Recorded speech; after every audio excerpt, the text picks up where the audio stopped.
Hi there everybody. So I know that it's starting to be the beginning of school for the most of us, and therefore that means picture day is coming up pretty soon. So I want to share with you some tips for taking great photos. This is especially important for those of us going into grade 12.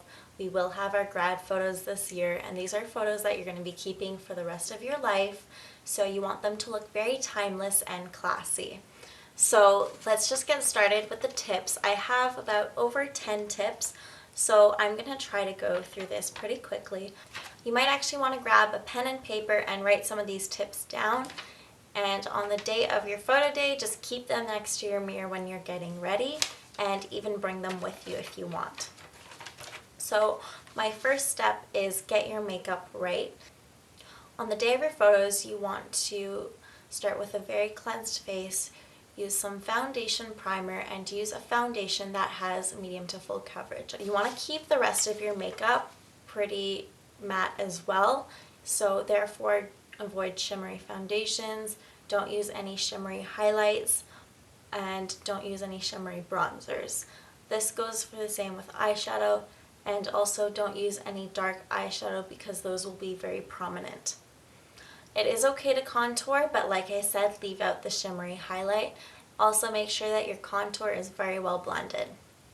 One other thing about foundation is you want to make sure that your chest, your neck, and your face match in color. So if your neck is a different color than your face and your body, then you might want to put some foundation on your neck.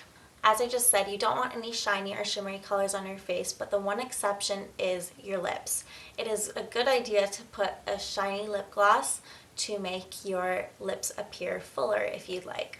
Another tip is to fill in your eyebrows because they will not show up as well on camera.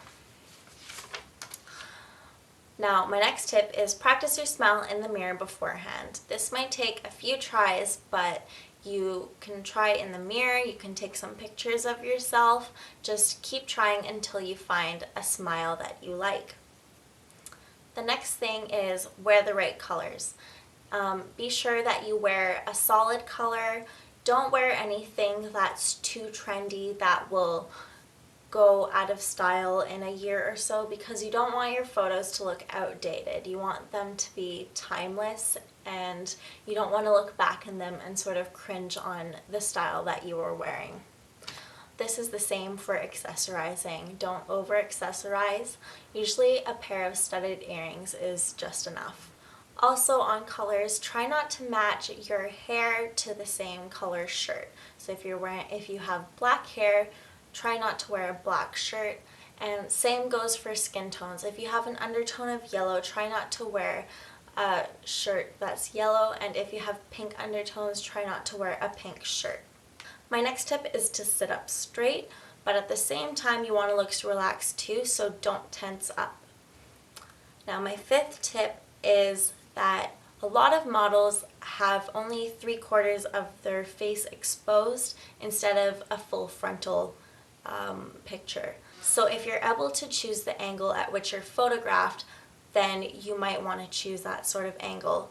Now, I would suggest that you practice this with your own digital camera before telling the photographer exactly what angle you like the best, because you might not exactly know what angle you like the best yet. So do some practice work at home first.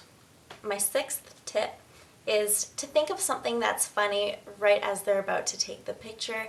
Therefore, your smile will look really natural and it won't look forced.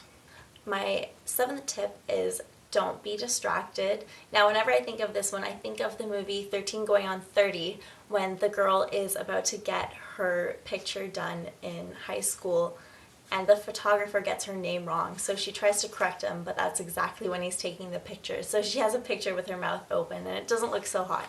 So that's a good example of don't get distracted. Just focus on taking a good picture and don't think about anything else. My next tip is to try to smile with your eyes. Now, I wasn't exactly sure how to do this, so I was trying to research this online, and I saw that one site said to pretend that the camera is your crush who just walked into the room. I haven't tried this one yet, so if you have, let me know if it works. I'm not too sure about that one. My next tip is look right above the camera lens instead of right at it to get rid of a double chin. Extend your neck upwards and tilt your head down slightly. Now, another flattering angle for most women is to be looking slightly up at the camera, but this is another thing that you need to experiment with. Anyway, these are all of my tips on how to take good school pictures, and I hope you enjoyed the video, and let me know how your school photo day goes in the comments below. Bye everybody!